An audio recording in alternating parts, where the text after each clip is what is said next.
അതായത് അടുത്ത ജർമ്മനിയുടെ ചാൻസലറായിട്ട് ആലീസ് വീഡൽ അവരധികാരത്തിൽ വരും.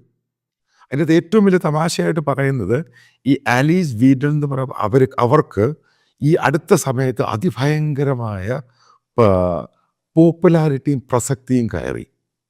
എൻ്റെ ഒന്നാമത്തെ ഫാക്ടറായിട്ട് പറയുന്നത് ജർമ്മനിയിലെ ഇടതുപക്ഷ റാഡിക്കൽസ് വലിയൊരു വിഭാഗം അവരെ പിന്തുണയ്ക്കുകയാണ്. അവർ ജർമ്മനിയുടെ അധികാരത്തിലോട്ട് വരുവാൻ വേണ്ടി അവർ വോട്ട് ചെയ്യാൻ തീരുമാനിച്ചു എന്നാണ് പറയുന്നത്.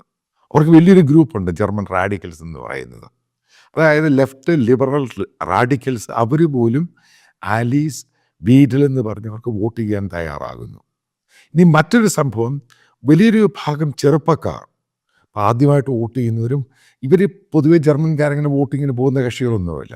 അപ്പോൾ അവരുടെ ഇടയ്ക്ക് സർവേ നടത്തി കഴിഞ്ഞപ്പോൾ അവർ ഇപ്രാവശ്യം വോട്ട് ചെയ്യും. അത് ഈ പറയുന്ന AfDക്കായിരിക്കും വോട്ട് ചെയ്യുന്നത്. അതായത്